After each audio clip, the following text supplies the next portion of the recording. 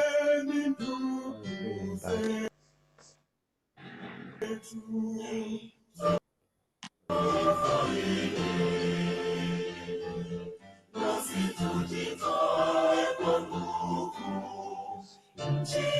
It's there.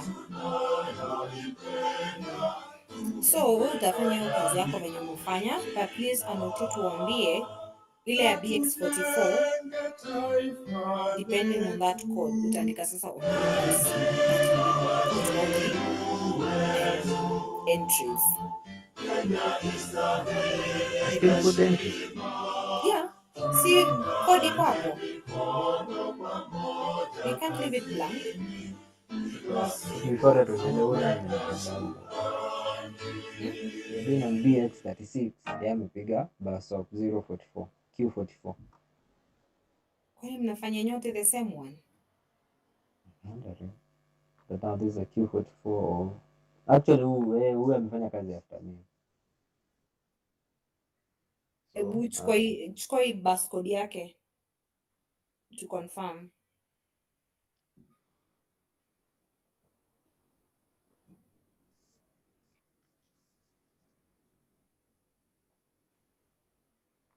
So unaona yake sasa inampatia BX36.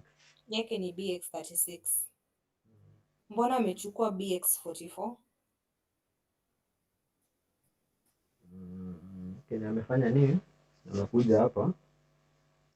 Haya, tena kuonyesha penye imemleta. Kai, mtashangaa.